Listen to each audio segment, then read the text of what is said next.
Assalamualaikum warahmatullahi wabarakatuh. Melanjutkan mengenai video sebelumnya tentang inverter 3 fase. Di sini saya telah membuat skematik sederhana untuk inverter 3 fase di mana fase-fase untuk inverter ini telah tersambung antara fase U, fase V dan fase W. Di sini bisa kita lihat ini adalah controller yang akan kita gunakan untuk mengontrol inverter di sini. Inverter ini dikontrol dengan menggunakan skematik SIN PWM, di mana SIN PWM ini PWM-nya dihasilkan oleh microcontroller STM32F103C6 yang clocknya 8 MHz.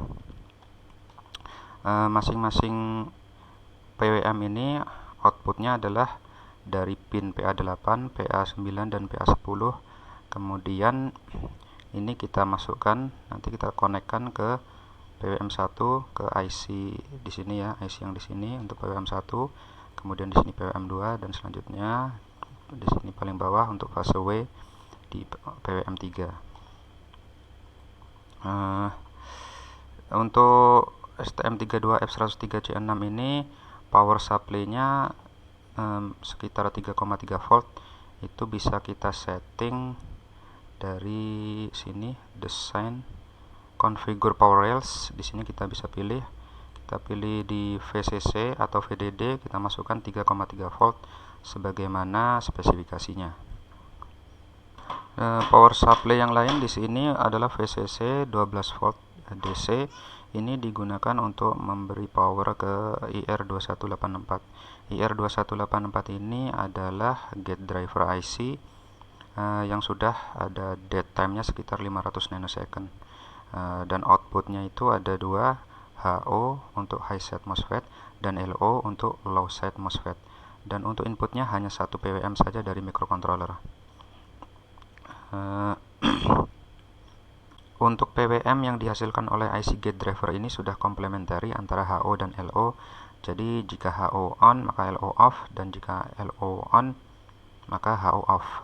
Dan di antara turn on, jeda turn on antara MOSFET atas dan MOSFET bawah ini ada dead time. Dead time-nya sebesar 500 nanosecond. Selanjutnya di sini ada power supply lain untuk DC bus. DC bus ini saya setting 400 volt. Ini kalau di simulasi kita bisa tinggal memasukkan nilainya.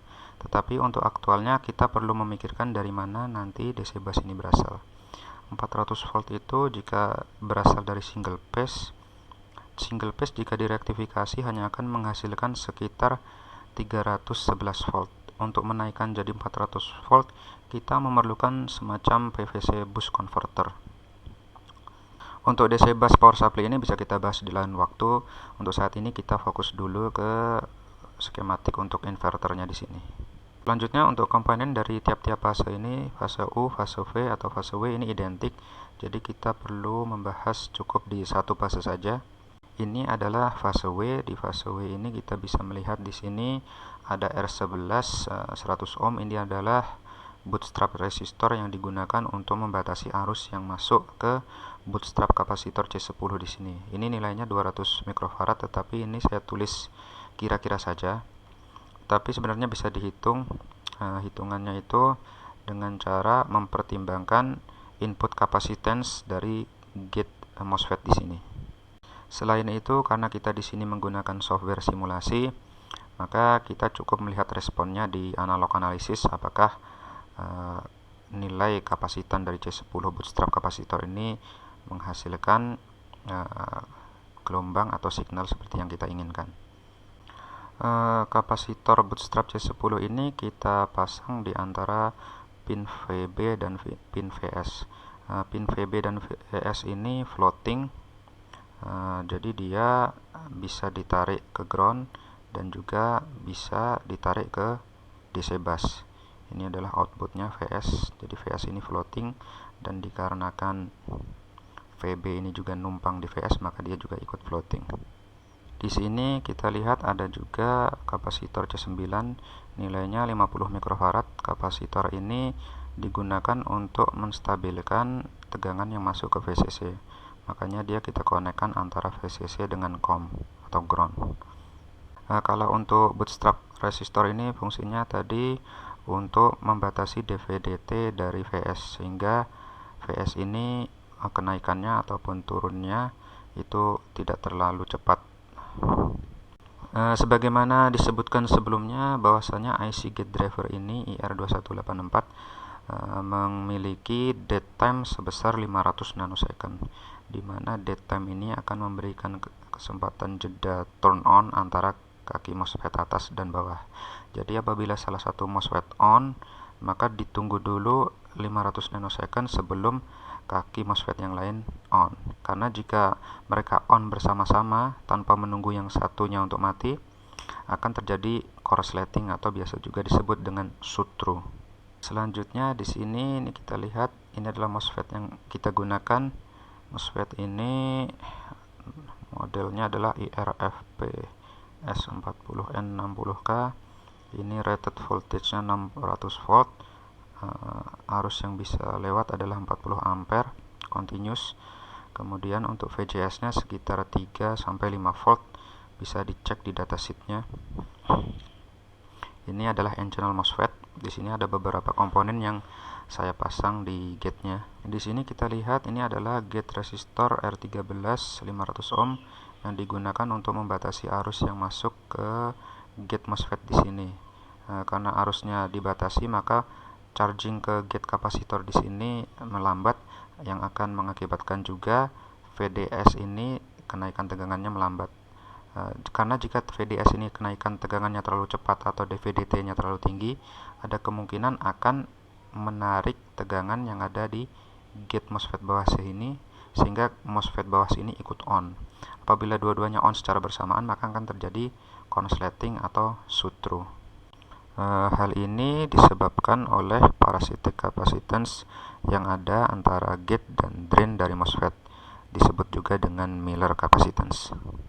Selanjutnya di sini ada diode. Nah, di mana diode ini digunakan untuk mengalihkan arus discharge dari gate MOSFET di sini, sehingga tidak perlu melewati gate resistor di sini, sehingga untuk discharge-nya bisa mengalir dengan kecepatan maksimal. Kemudian untuk diode ini kita lihat bahwasanya part numbernya sama 10A05, ini juga 10A05. Ini harus sama ratingnya dengan voltage yang ada di DC bus. DC bus tadi kita lihat bahwasanya voltage-nya 400 volt, untuk MOSFET di sini 600 volt. Jadi kita cari juga untuk diode-nya yang ratingnya bisa sampai 600 volt, yaitu 10A05.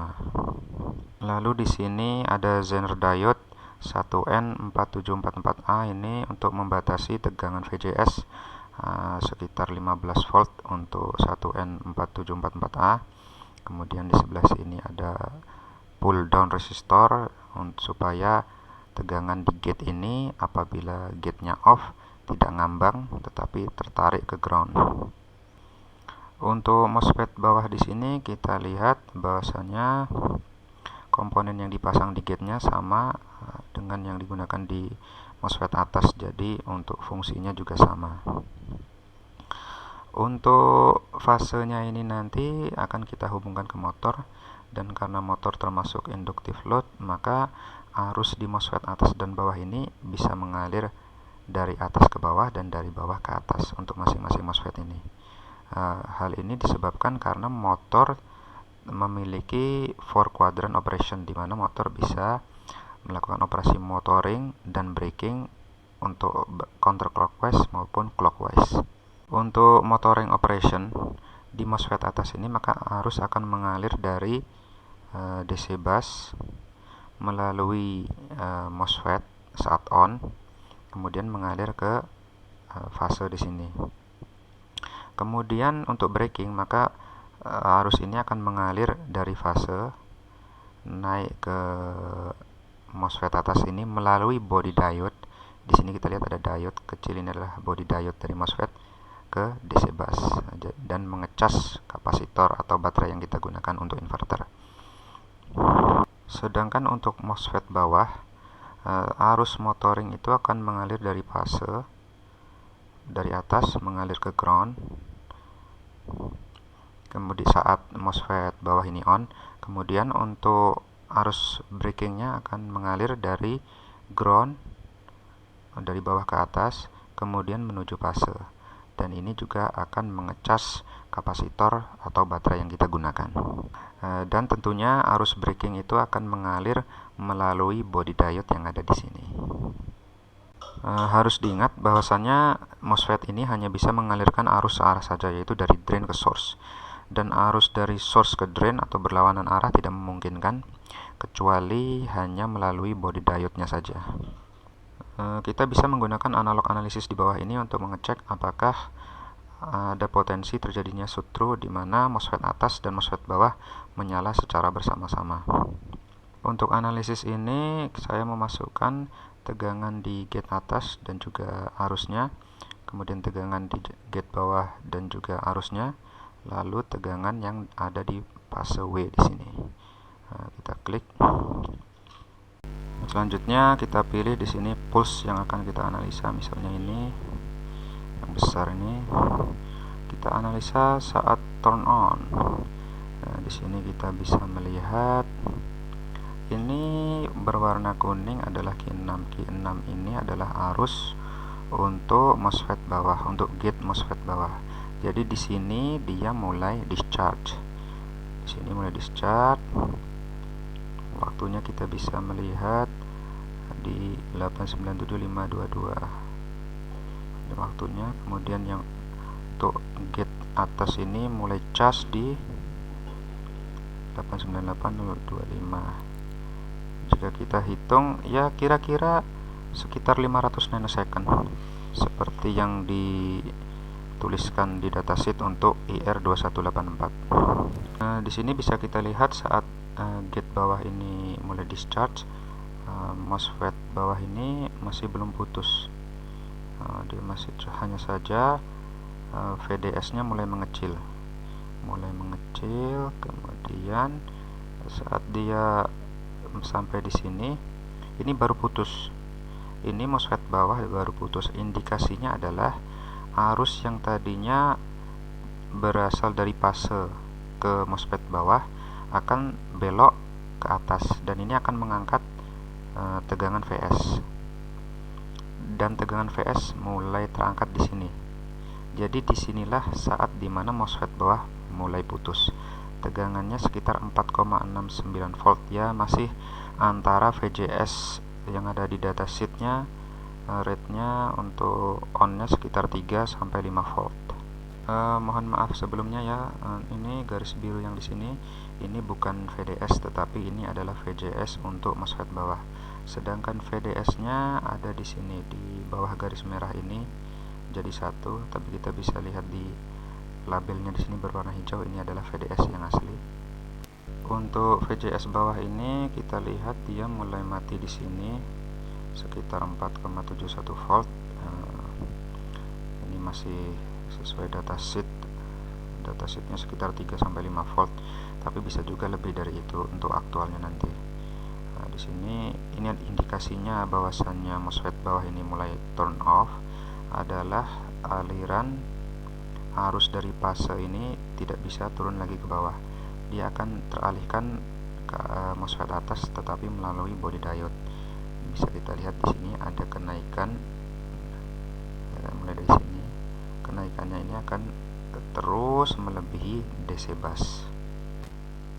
Kemudian untuk MOSFET atas mulai turn on. Turn on-nya adalah setelah arus yang melalui body diode berhenti dan akan teralihkan melalui MOSFET. Indikasinya ada di tegangan VDS, di tegangan fasenya.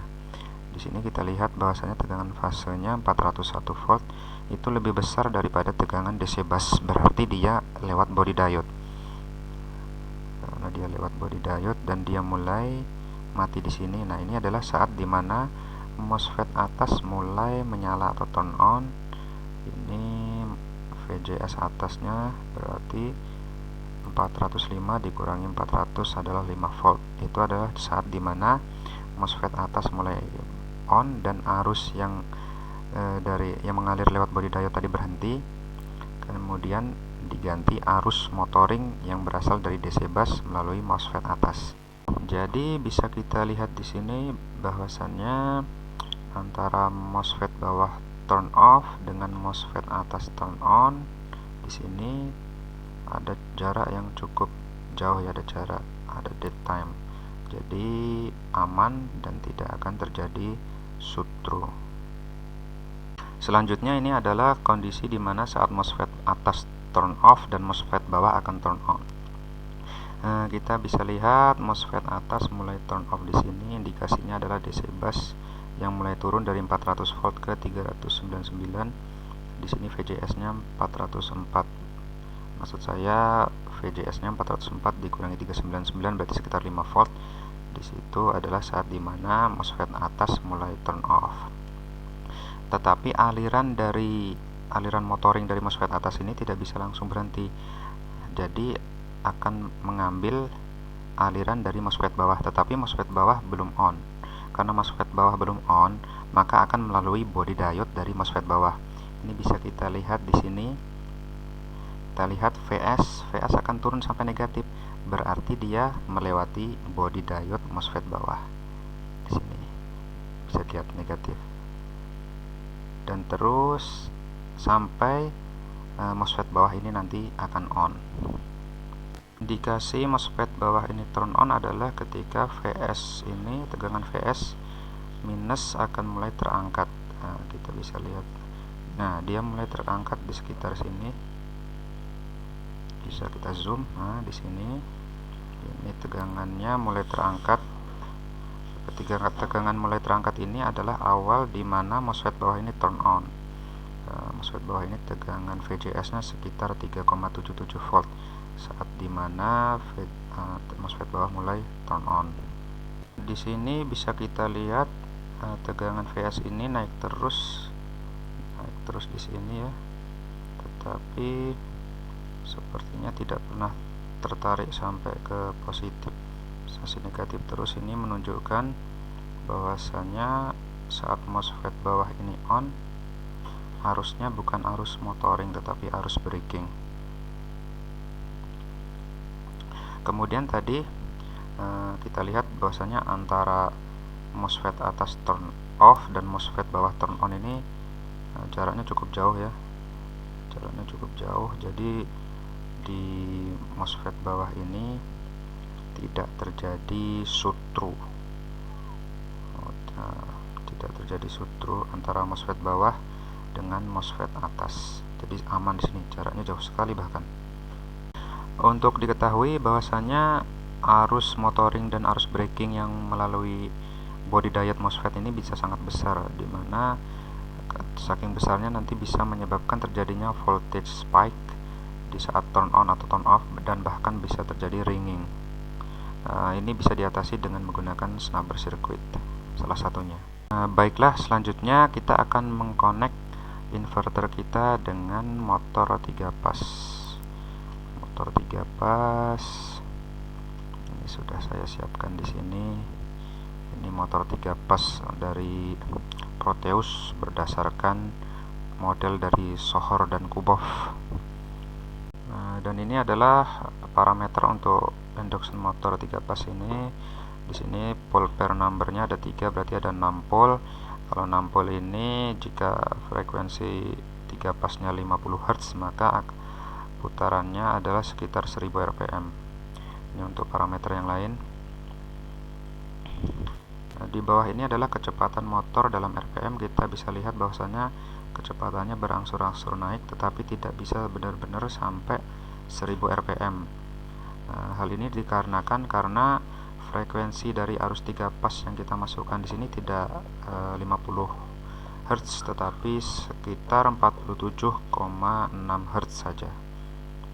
Itu dikarenakan frekuensi PWM yang kita gunakan adalah 1 kHz, sedangkan jumlah pulsnya ada 21 puls.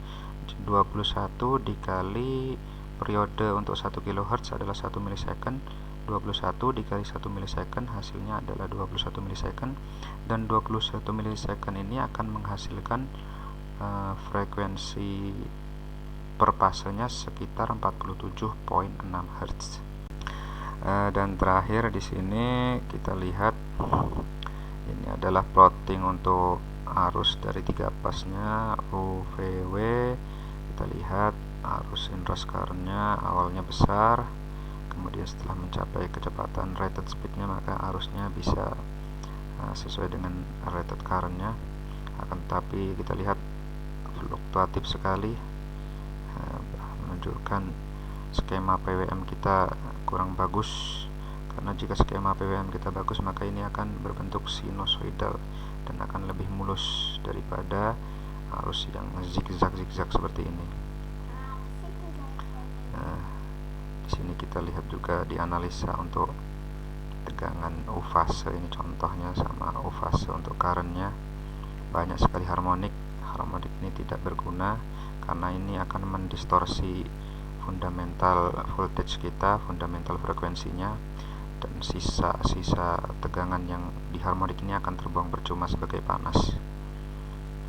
Jadi kesimpulannya adalah bahwasanya skema yang kita gunakan untuk inverter ini masih kurang efisien karena banyak sekali di sini ripple current-nya parah dan juga harmoniknya juga sangat parah. Ada metode lain atau skema lain yang digunakan untuk inverter, yaitu salah satunya yang bagus dan sepertinya banyak digunakan di driver modern, space vector modulation. Kita akan mencoba membuat atau menulis program untuk space vector modulation ini. Akan tetapi sepertinya di kesempatan berikutnya kita harus membahas mengenai kontrol teori. Untuk sementara sekian dulu. Terima kasih atas perhatiannya. Wassalamualaikum warahmatullahi wabarakatuh.